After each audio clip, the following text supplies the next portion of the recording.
So hello everyone, welcome back to this channel. आज का जो ये वीडियो है वो फिर से कंटिन्यूएशन में जो कि प्रीवियसली हमने टॉपिक स्टार्ट किया था इंडक्शन मोटर्स का, जो कि आपके इलेक्ट्रिक मोटर्स का टॉपिक है, जो कि electrical and electronics engineering students of diploma 4th semester के लिए काफ़ी बेनिफिशियल रहेगा। तो उसी सिलसिले में ये 4th वीडियो है। तो अगर जिन्होंने भी प्रीवियस वीडियोस नहीं देखी है तो आई रिक्वेस्ट कि आप इस चैनल पे जा करके विजिट करके जो प्रीवियस वीडियोस है उसको देखें, ताकि उस सीक्वेंस को फॉलो कर पाए, ताकि समझ में आए कि एक्चुअली में क्या चल रहा है। नहीं तो समझ में नहीं आएगा। ठीक है, तो स्टार्ट करते हैं। देखिए, आज का जो हमारा टॉपिक है वो है आपका production of rotating magnetic field. ठीक, यहाँ पे दिया हुआ है। अब ये टॉपिक है हमारा आज का heading, production of rotating magnetic field. अब इससे प्रीवियसली जो वीडियोस थी उसमें हमने एक एनिमेशन के थ्रू देखा था कि रोटेटिंग मैग्नेटिक फील्ड प्रोड्यूस कैसे हो रहा है।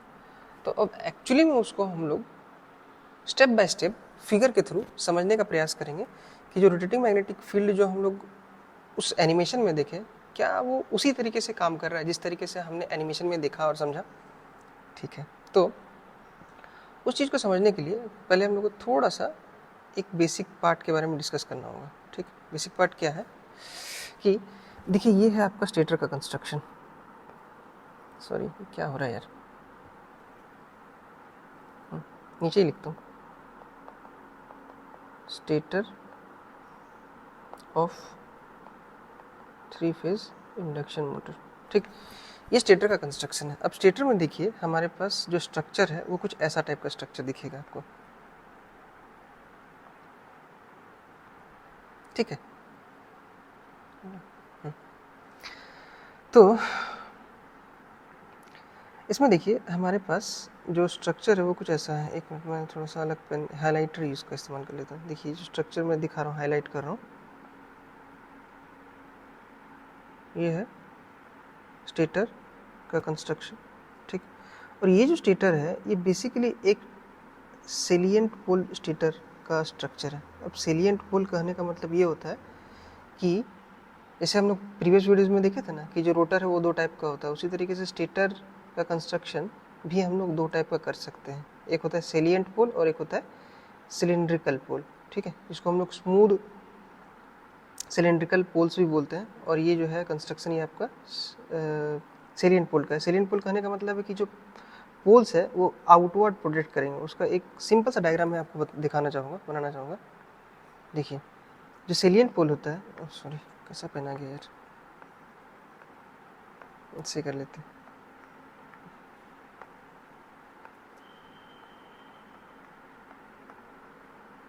मान लेते हैं हमारे पास ये नॉर्थ पोल है और ये साउथ पोल है। ठीक है, ये तो रोटर का बात हो गया। तो ऐसा ही जो पोल होगा वो प्रोजेक्ट करेगा बाहर की तरफ। ठीक है, बाहर की तरफ प्रोजेक्ट करेगा। ये बाहर की तरफ प्रोजेक्ट कर रहा है ना, यहाँ पे बाहर की तरफ प्रोजेक्ट कर, तो वैसा ही कंस्ट्रक्शन यहाँ पे भी है। ठीक है, सो बहरहाल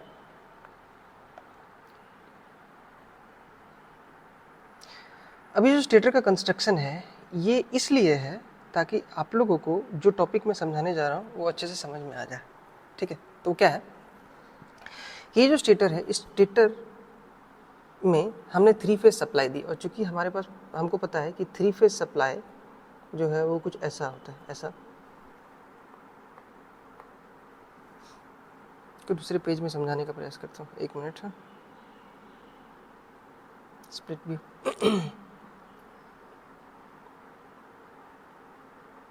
ये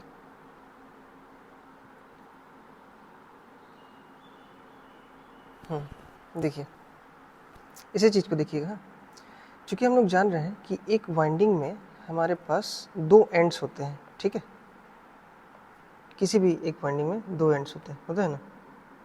ठीक, ये मान लेते हैं ए फेस का वाइंडिंग है, ये बी फेस का वाइंडिंग और ये सी फेस का वाइंडिंग है। ठीक है, तो इसका 2 एंड कौन सा हो गया, एक ये वाला और एक ये वाला। इसका भी 2 एंड हो गया, एक ये वाला और एक ये वाला, और एक ये वाला और एक ये वाला। ठीक, तो इसमें हम लोग नाम दे देते हैं A1, ये हो गया A2, ये हो गया C1, ये हो गया C2, ये हो गया B1 और ये हो गया B2। 2 एंड हो गया ना। ठीक, तो 2 एंड होने से हमारे पास एक एंड से सप्लाई जा सकता है और दूसरे एंड से सप्लाई आ सकता है, या इसका उल्टा भी हो सकता है, ठीक है। तो अब अगर यदि हम लोग सारे वाइंडिंग्स को एक साथ कनेक्ट कर देते हैं, ठीक है, तो एक टर्म आता है, इसको हम लोग कहते हैं balanced supply, 3 phase balance supply. कहने का तात्पर्य ये है कि अगर हमारे पास ए फेज में करंट अगर यदि एंटर कर रहा हो, ए फेज में अगर करंट एंटर कर रहा हो, यहाँ से देख लेते हैं, अच्छा रहेगा बेटर, ठीक है। करंट अगर यदि ए फेज में एंटर कर रहा हो, एक मिनट, पेन यार बड़ा अजीब अजीब टाइप का है मेरे पास, ठीक है। अगर ए फेज में करंट एंटर कर रहा हो तो हम लोग ये एज्यूम कर सकते हैं कि बाकी जो 2 फेज है उससे करंट बाहर की तरफ जाएगा। तो बैलेंस सप्लाई होने का तात्पर्य यही होता है कि किसी भी इंस्टेंट पे या किसी भी मोमेंट पे ए फेज का करंट प्लस बी फेज का करंट प्लस सी फेज का करंट हमेशा 0 होगा। दिस इज फॉर बैलेंस्ड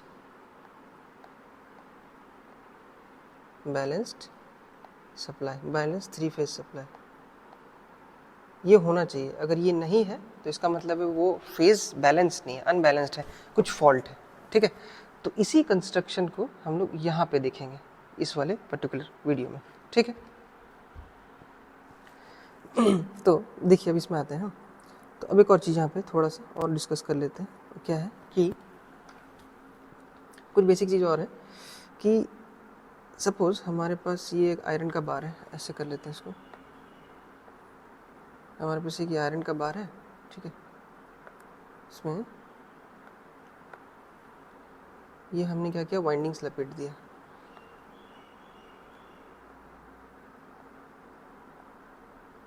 ठीक, और करंट यहाँ से जा रहा है, ठीक, करंट इसमें जा रहा है, करंट का डायरेक्शन यही है, यही है, ठीक। तो अब अगर यदि यहाँ पे हम लोग राइट हैंड थंब रूल लगाएं तो थंब रूल लगाने से हमारे पास करंट का डायरेक्शन पता चलेगा। करंट का डायरेक्शन तो हमको पता है, करंट का डायरेक्शन ऐसा हो जाएगा। तो उस रिस्पेक्ट में हम लोग कह सकते हैं कि थंब रूल अगर यदि हम लोग लगाएंगे यहाँ पे तो हम लोग को ये वाला जो पार्ट है, राइट एंड वाला पार्ट,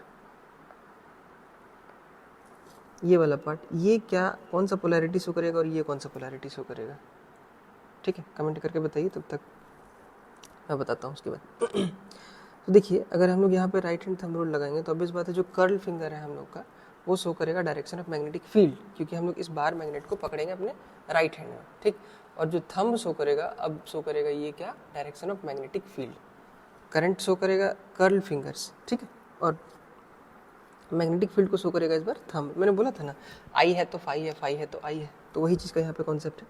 तो इसका मतलब चूंकि ये वाला जो पार्ट है ये नॉर्थ पोलैरिटी शो करेगा और ये साउथ पोलैरिटी शो करेगा, ठीक। ये हो गया एक बात। अब अगर यदि हम लोग सेम बार को लें, ठीक है, लेकिन हम क्या किए इस बार,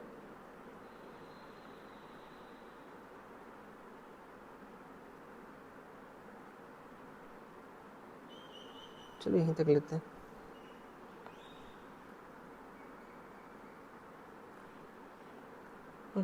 करंट को फिर से सेम डायरेक्शन में ये कर दिए, फ्लो करा दिए। करंट ऐसे आया, इधर से जा रहा है, इधर से जा रहा है, इधर से जा रहा है, ठीक।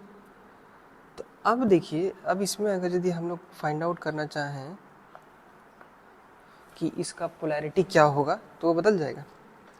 तो इस साइड हो जाएगा नॉर्थ और इस साइड हो जाएगा साउथ। आप लोग कैलकुलेट कर सकते हैं राइट हैंड थंब रूल से, क्योंकि इस बार भी जो कर्ल फिंगर है वो शो करेगा हमारा डायरेक्शन ऑफ करंट और जो थंब है वो शो करेगा डायरेक्शन ऑफ मैग्नेटिक फील्ड। तो हम लोग यहाँ से कह सकते हैं कि जो वाइंडिंग्स है उसके ओरिएंटेशन पे, मतलब किस डायरेक्शन में उसको वुंड किया गया है, एंटी क्लॉकवाइज किया है या क्लॉकवाइज किया है, उसके बेसिस पे हमारा जो पोलैरिटी है वो चेंज होता है, ठीक है। अब इस बेसिक नॉलेज के साथ हम लोग इस चीज़ पे आते हैं, ठीक है।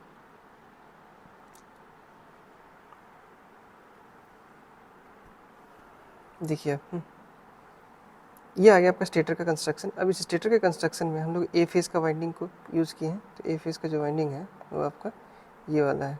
सबका कलर मैंने दिखा रहा हूँ। कौन सा पेन है यार, रुको एक मिनट, थोड़ा सा इसको मोटाई बढ़ाना होगा, ठीक है।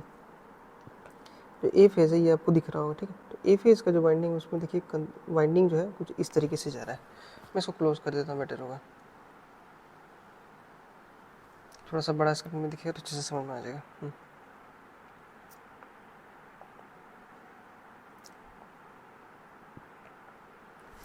देखिए ए फेज़ का जो वाइंडिंग है इसमें क्या हो रहा है, करंट यहाँ पे एंटर कर रहा है, ठीक है। वीडियो हो सकता है थोड़ी लंबी जाए, बट स्टिल समझाने के लिए ये ज़रूरी है, तो ध्यान से समझने का प्रयास कीजिएगा, ठीक है। तो जो ए फेज़ है उसका वाइंडिंग ये है, और चूंकि हमने कहा था कि एक वाइंडिंग का दो एंड होगा, एक पहला एंड होगा और एक दूसरा एंड होगा, इसको हम लोग 1 और 2 नाम से देते हैं। तो इसका मतलब है हमारे पास देखिए ये हो गया ना, ये हो गया ए, यहाँ पे ए हो गया ना, ये हो गया ए, और इसको हम लोग बोल रहे हैं ए डैश। तो मतलब कि ये दो एंड है, ये पहला एंड हो गया फर्स्ट और ये हो गया सेकेंड, ठीक। तो और ये इंटरनली कनेक्टेड है, इसीलिए देखिए यहाँ पे डॉटेड लाइन शो कर रहा है, यहाँ पे है ना, डॉटेड लाइन शो कर रहा है। और इसमें यहाँ से ऐसे आया वायर, ध्यान से समझने का प्रयास कीजिएगा, ठीक। तो अगर हम कहें कि किसी मोमेंट पे करंट जो है वो इसमें एंटर कर रही है, करंट एंटर कर रही है, तो करंट ऐसे एंटर कर रही है और यहाँ से लीव कर रही है, ठीक है, ठीक है। तो अब अगर हम पोलैरिटी का बात करें तो पोलैरिटी यहाँ पे क्या डेवलप हो रहा है इस पर्टिकुलर इस इंस्टेंट पे। मान लेते हैं करंट ऐसे इस डायरेक्शन में जा रहा है, तो करंट इस डायरेक्शन में जा रहा है तो करंट यहाँ से यहाँ ट्रैवल करेगा ऐसे, फिर यहाँ ट्रैवल करेगा, फिर यहाँ से यहाँ आएगा, और फिर ये पीछे से आएगा और यहाँ से यहाँ ट्रैवल करेगा, ठीक है। तो इस तरीके से करंट का डायरेक्शन हमको समझ में आ गया कि करंट का डायरेक्शन ये है। इसका मतलब ये जो पोल है यहाँ पे कौन सा पोलैरिटी डेवलप हो रहा होगा, डेवलप तो कुछ ना कुछ पोलैरिटी हो रहा होगा ना, तो वो कौन सा पोलैरिटी डेवलप होगा। सिमिलरली यहाँ पे कौन सा पोलैरिटी डेवलप हो रहा होगा, इस दोनों को तो हमको जानने की ज़रूरत है, ठीक है। तो मैं मार्क हटा देता हूँ और यहाँ पे लिखता हूँ, ठीक। तो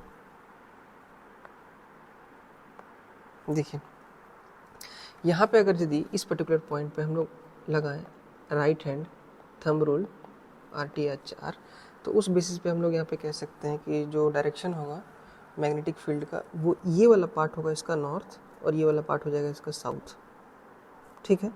सिमिलरली यहाँ पे अगर यदि लगाया जाए तो ये वाला पार्ट हो जाएगा इसका नॉर्थ और ये वाला पार्ट हो जाएगा साउथ, है ना, क्योंकि किसी भी मैग्नेट का दो पोल होता है, एक होता है नॉर्थ पोल, एक होता है साउथ पोल। तो चूंकि जो भी इंटरनली फेसिंग पार्ट है ये वाला पार्ट और ये वाला पार्ट, तो हमको उस पार्ट से ही मतलब होता है, ठीक है। तो इसका मतलब है कि इस मोमेंट के लिए ये जो पोल है वो एक्ट करेगा नॉर्थ पोल के जैसा और ये साउथ पोल के जैसा। तो इसका मतलब है जो फ्लक्स लाइन्स है वो ऐसे ट्रैवल करेंगे, यहाँ से यहाँ ट्रैवल करेंगे ना। अभी तक के लिए ऐसा ही होगा, ठीक है, कि हम लोग ए फेज को सप्लाई दिए, ठीक है।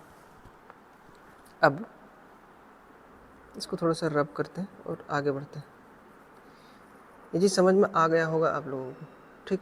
तो अगर इसी मोमेंट पे हम लोग बात करें कि हम लोग क्या बात कर रहे हैं कि बैलेंस सप्लाई है। अगर बैलेंस सप्लाई है तो इसका मतलब साफ है कि अगर एक फेज़ में करंट आ रहा होगा तो दूसरे फेज़ से करंट, बाकी दो फेज़ से करंट हमेशा जा रहा होगा ना, ठीक। तो अब इसी चीज़ को समझने के लिए हम लोग थोड़ा सा इस चीज़ का सहायता लेते हैं। देखिए यहाँ पे भी आप देख सकते हैं, ये जो है ना ये बैलेंस सप्लाई का इमेज है। देखिए मैं यहाँ पे मार्क कर देता हूँ, ये जो है, एक मिनट, ये जो है आपका ब्लू कलर से जो शो हो रहा है,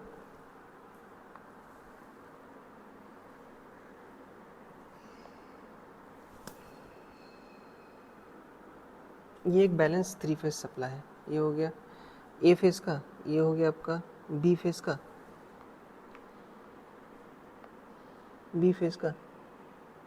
ठीक है। और सिमिलरली ये वाला हो गया सी फेज का, दिख रहा होगा सबको, अलग अलग कलर से मैंने किया हुआ है ना, ठीक है, ठीक। तो किसी भी इंस्टेंट पे यहाँ पे देखिए जो पहला इंस्टेंट है, अगर मान लेते हैं ये वाला जो है पहला इंस्टेंट है, ठीक है। इस फर्स्ट इंस्टेंट पे अगर जो देखा जाए तो यहाँ पे IA जो है वो आपका +10 एम्पियर है। अब उसी मोमेंट पे अगर यदि B और C को देखा जाए तो वो कहाँ पे देखिए -5 है। तो अगर यदि हम लोग इस इंस्टेंट का बात करें, एट इंस्टेंट, पेन का colour change, at instant 1 IA plus IB plus IC बराबर 0 होगा, क्योंकि IA है +10 और IB और IC जो है -10 है, तो हुआ 0। ये प्रूव हो गया। सिमिलरली इंस्टेंट 2 पे वही होगा, सिमिलरली इंस्टेंट 2 पे भी वही चीज़ होगा, 3 पे भी वही होगा, तभी तो बैलेंस सप्लाई हम लोग कह रहे हैं ना, 4 पे, 5 पे, 6 पे, सब चीज़ पे, ठीक है। तो किसी भी फेज पे हम किसी भी इंस्टेंट पे हमारा जो बैलेंस का जो नेचर है वो समान रहेगा, ठीक है। हाँ, ये बात अलग है कि हर टाइम पे जो फेज़ है वो अलग अलग हो सकता है। देखिए जैसे कि यहाँ पे IA फेज़ ऊपर है, अगर इस इंस्टेंट पे बात करा जाएगा तो I जो ये B फेज़ है, सॉरी ये C है ना, आई गेस हाँ C है, C फेज़ सुपीरियर है, AB छोटा है, ठीक है। सिमिलरली यहाँ पे IB सुपीरियर है, फिर इस इंस्टेंट पे देखा जाए तो आपका IA सुपीरियर है, ठीक है। इसी तरीके से सारा जो फेज़ है वो अपना सुपीरियरिटी मतलब कह सकते हैं कि अपना मैक्सिमम वैल्यू को शो करेगा, ठीक है, +10 -10 का, ठीक ठीक। इसीलिए हमने इसको पूरे सेक्शंस में डिवाइड कर दिया, 0 से 60 डिग्री, 60 से 120 डिग्री, 120 से 180, 180 से 240, 240 से 300, 300 से 360। एक और चीज़ यहाँ पे थोड़ा सा ध्यान देने वाली बात है कि जो IA और IB फेज़ है वो उसके बीच में 120 डिग्री का गैप है, अगर देख सकते हैं तो, है ना, समझ में आ रहा होगा। IA और IB फेज़ के मतलब मैक्सिमम टू मैक्सिमम देखा जाए, देखिए यहाँ पे IA स्टार्ट हुआ, ये वाला पॉइंट यहाँ पे IA स्टार्ट हो रहा है ना, अब देखिए मतलब स्टार्ट नहीं हो रहा है, ये उसका मैक्सिमम पॉइंट है, तो IB जो है उसके 120 डिग्री बाद मैक्सिमम आया, IC जो है उसके 120 डिग्री बाद मैक्सिमम आया। तो इस तरीके से हम लोग कह सकते हैं कि इसके बीच में जो फेज डिस्प्लेसमेंट है वो भी 120 डिग्री का है, ठीक है। अब ठीक है, तो अब हम लोग आते हैं मेन पॉइंट पे, ठीक। ये उसी फील्ड का, ये उसी चीज़ का डायग्राम है, ठीक है। बस ये आ गया आपका स्टेटर, ठीक है, और ये आ गया आपका रोटेटिंग मैग्नेटिक फील्ड का सप्लाई, ठीक। तो इस पॉइंट पे एक मिनट,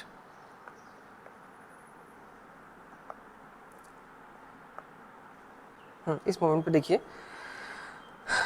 फिगर ए जो है वो शो कर रहा है कि 3 phase stator displaced in space by 120 degree है, जो कि हम लोग पहले समझ चुके हैं।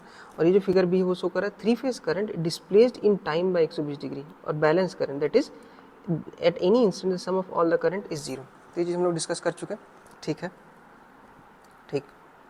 अब आते हैं मेन इंस्टेंट पे। इंस्टेंट 1 कहने का तात्पर्य क्या है कि ये वाला इंस्टेंट का बात कर रहा है, ठीक है। तो अब इंस्टेंट 1 पे देखिए, एट इंस्टेंट 1 क्या हो रहा है कि जो फेज़ ए का जो करंट है वो +10 एम्पियर है और फेज़ बी का जो करंट है वो -5, ठीक। So magnetic field is directed as shown above. कैसे मैग्नेटिक फील्ड डायरेक्ट होगा उसको मैं थोड़ा सा आपको इलेबोरेट करके बताता हूँ, देखिए ध्यान से देखिएगा। जो ए फेज़ है, ए फेज़ क्या है, जो ए फेज़ है, मोटा हो गया यार, जो ए फेज़ है वो, अरे यार एक मिनट, सॉरी, देखिए जो ए फेज़ है उसमें करंट एंटर कर रहा है, यहाँ पे दिख रहा होगा आपको साफ साफ, इस येलो कलर से मैं ड्रॉ कर देता हूँ, एंटर कर रहा है, ठीक।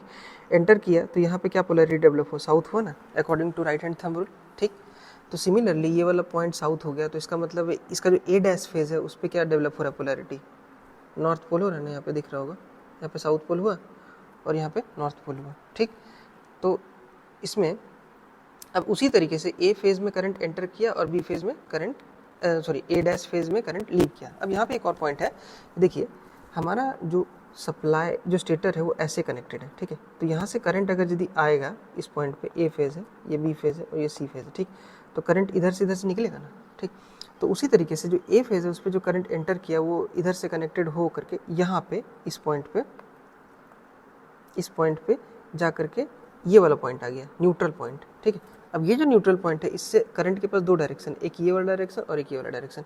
ये हो गया बी सी फेज़ की तरफ चला जाएगा और ये वाला ए फेज़ की तरफ चला जाएगा, दिख रहा होगा यहाँ से करंट मैं मैप कर रहा हूँ, है ना। करंट यहाँ से एंटर किया, सिमिलरली यहाँ से करंट जो है वो आपका इधर से इधर एंटर किया। अब जैसे ही ये चीज़ हुआ, एक मिनट रुकिए, थोड़ा सा मैं साफ़ कर देता हूँ उस चीज़ को, तो समझ में अच्छे से नहीं आएगा, ठीक है। हाइलाइटर से दिखाने का प्रयास करता हूँ, ब्लू कलर। तो करंट यहाँ से चला यहाँ से चला, यहाँ से चला, यहाँ से चला, यहाँ से यहाँ आया, फिर यहाँ पे अपना पोलैरिटी डेवलप किया, फिर यहाँ से करंट एक पार्ट इधर चला गया और एक पार्ट इधर चला गया, ठीक है। अब करंट अगेन यहाँ पे एंटर कर रहा है और यहाँ पे भी बी फेज में एंटर कर रहा है। ये देखिए सी डैश फेज है, सी डैश फेज में एंटर कर रहा है और यहाँ पे बी डैश फेज में एंटर कर रहा है, ठीक। तो मतलब कि कॉइल का दो एंड होता है ना, एक होता है ए और एक होता है ए डैश, ठीक। तो यहाँ पे देखिए ए से एंटर किया और ए डैश से निकला, और दूसरे में क्या हुआ, बी डैश में एंटर किया तो बी से निकलेगा ना। सिमिलरली सी से एंटर करेगा, सी डैश से एंटर कर रहा है तो सी से निकलेगा, ठीक है। तो इस तरीके से फॉलो हो रहा है हमारा इस इंस्टेंट पे, ठीक है। तो अब देखिए यहाँ पे मतलब हम आपको ये मार्क कर देते हैं, तो ये वाला जो पोलैरिटी होगा यहाँ पे क्या डेवलप होगा, साउथ पोल। सिमिलरली यहाँ पे कौन सा पोल डेवलप होगा, सारा जगह हम लोग राइट हैंड थंब रूल का इस्तेमाल कर रहे हैं, ठीक है। तो इस चीज़ को ध्यान में रखिएगा, ये भी साउथ पोल हो गया। तो इसका मतलब हम लोग, और नीचे जो हो जाएगा जो सी फेज है वहाँ पे हो जाएगा नॉर्थ पोल, क्योंकि करंट यहाँ से एंटर किया, यहाँ से लीव किया। यहाँ पे ए फेज में एंटर कर रहा था तो ये साउथ बन गया, और ए डैश फेज से लीव कर रहा था तो नॉर्थ बन गया था। सिमिलरली सी डैश में एंटर कर रहा है तो वो साउथ बन गया, और सी से लीव कर रहा है तो वो नॉर्थ बन गया। बी डैश में एंटर किया तो वो साउथ बन गया, और बी से निकला तो वो बन गया नॉर्थ पोलैरिटी, ठीक। इस तरीके से हमारे पास टोटल 3 नॉर्थ और 3 साउथ आ जाएंगे। तो हम क्या एक लाइन से उसको डिवाइड कर सकते हैं कि ऊपर वाला पोर्शन हो गया नॉर्थ साउथ और नीचे वाला पोर्शन हो गया साउथ, ठीक। तो अब अगर यदि हम लोग इतना कर देंगे तो उसके बाद अपन लोग के पास हम लोग कह सकते हैं कि जो पूरा मोटर है उसका जो स्टेटर वाला पार्ट है वो 2 हिस्से में डिवाइड हो गया। क्या, नीचे वाला पार्ट हो गया नॉर्थ पोलैरिटी और ऊपर वाला पार्ट हो गया साउथ पोलैरिटी। तो इस मोमेंट पे हमारा जो मेन मैग्नेटिक फील्ड है वो होगा, उसका डायरेक्शन ये होगा, ऐसे होगा ना, ठीक है। मेन मैग्नेटिक फील्ड का डायरेक्शन ये होगा, ठीक। तो ये हो गया आपका इंस्टेंट 1 की बात। कुछ भी अगर नहीं समझ में आ रहा होगा तो प्लीज़ थोड़ा सा रिवाइंड करके देखिएगा, ठीक। ये हो गया इंस्टेंट 1 का बात। तो इंस्टेंट वही चीज़ यहाँ पे भी लिखा है ना, ठीक। सिमिलरली अब इंस्टेंट 2 का बात करेंगे तो इंस्टेंट 2 में भी देखिए सेम चीज़ हो रहा है, बट अंतर क्या है कि यहाँ पे जो सी फेज है, जो सी फेज उसमें करंट जो है -10 एंटर कर रहा है, देख सकते हैं यहाँ पे देखिए। इंस्टेंट 2 का बात हो रहा है, इंस्टेंट 2 का बात हो रहा है, और इंस्टेंट 2 पे क्या हो रहा है कि जो सी फेज है उसमें -10 है, ये वाला पॉइंट -10 है ना, ये वाला, ठीक। -10 उसमें क्या कर रहा है, कहाँ गया -10 मतलब समझ सकते हैं कि उस फेज से करंट निकल रहा है, ठीक। तो -10 हो गया उस इंस्टेंट पे। तो फेज ए पे क्या होगा, +5 क्योंकि बैलेंस्ड है।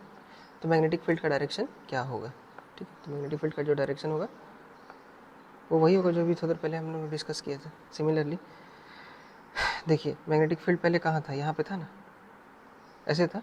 अब देखिए मैग्नेटिक फील्ड जो उसी पर्टिकुलर लॉ के अकॉर्डिंग मैग्नेटिक फील्ड का डायरेक्शन इधर हो गया। तो क्या मैग्नेटिक फील्ड घूम गया, घुमा ना, सारा जो पोल्स था वो आपका इधर आ जाएगा यहाँ पे। और यहाँ पे थोड़ा सा मैं इलेबोरेट कर देता हूँ। देखिए यहाँ पे क्या होगा कि सी डैश पे करंट एंटर किया, ठीक है, एंटर, तो इसका मतलब सी से लीव करेगा, तो जहाँ पे एंटर किया वो साउथ बन गया, और जहाँ पे लीव करे वो नॉर्थ बन गया। अब चूंकि यहाँ पे जो करंट है वो यहाँ आएगा तो इसके पास 2 पॉइंट आ जाएगा, एक इधर जाने का और एक आपका इधर आने का। 1 मिनट कहाँ गया ये वाला, हाँ ये हो गया, हाँ एक इधर जाने का, ठीक। ठीक। तो करंट एक इधर चला गया और एक आपका इधर चला गया, ठीक है। अरे यार ये क्या हो रहा है, रुको 1 मिनट।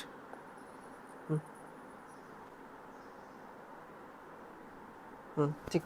तो करंट का जो है आपको 2 डायरेक्शन मिला, एक आपका सी से -10 का, इसका मतलब ये हो गया कि सी फेज में जो करंट है वो अभी -10 है। -10 मतलब कि हम कह सकते हैं कि करंट उस फेज से लीव कर रहा है। तो लीव कर रहा है तो इसका मतलब कहीं से तो एंटर कर रहा होगा ना। तो एंट्री पॉइंट हमेशा या तो उसके रिस्पेक्ट में ए होगा या तो बी होगा, ठीक है। और चूंकि ए बी दोनों ही आपका +5 पे है, यहाँ से देखिए इस इंस्टेंट पे माइनस कहने का मतलब वही होता है सीधा, कि यहाँ पे माइनस कहने का मतलब -10 मतलब हुआ कि करंट उस फेज से लीव कर रहा है, current is leaving from that phase. ठीक। तो अगर यदि लीव कर रहा है तो कहीं से एंटर तो कर रहा होगा ना, एंटर कहाँ पे कर रहा है, देखिए यहाँ पे उसी मोमेंट पे +5 ए में भी है और बी में भी है, ठीक है। ये हो गया उसका कॉन्टेक्स्ट। तो उस केस में देखा जाए तो सी डैश से एंटर किया और सी से लीव किया तो यहाँ पे साउथ पोल बन गया, यहाँ पे नॉर्थ पोल बन गया। सिमिलरली ए फेज में जो है एंटर कर रहा है तो वहाँ साउथ पोल बन गया और यहाँ पे ए डैश में नॉर्थ पोल बन गया। और बी में एंटर कर रहा है तो साउथ बन गया, बी डैश से लीव कर रहा है तो नॉर्थ बन गया। तो नॉर्थ पोल साउथ पोल दोनों अलग अलग हो गए ना, किससे घूम गए ना। तो इस बेसिस पे हम लोग कह सकते हैं कि जो हमारा मैग्नेटिक फील्ड है वो इस इंस्टेंट 2 पे अलग डायरेक्शन पे आ गया, रोटेट कर गया। सिमिलरली उसी चीज़ को हम लोग यहाँ पे भी देख सकते हैं। यहाँ पे इंस्टेंट 3 पे भी देखिए, अब बी फेज हो गया +10 पे हो गया तो फेज सी और फेज ए जो है वो -5 पे होगा। तो डायरेक्शन ऑफ मैग्नेटिक फील्ड क्या हो जाएगा, घूम जाएगा ना। अब देखिए यहाँ पे आ गया,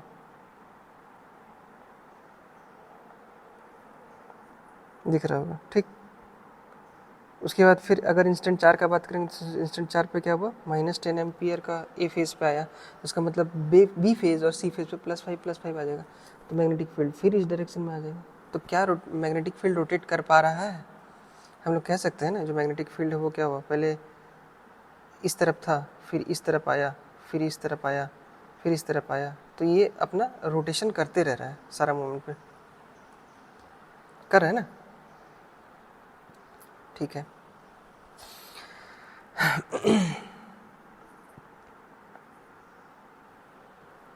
एक मिनट रुकिएगा।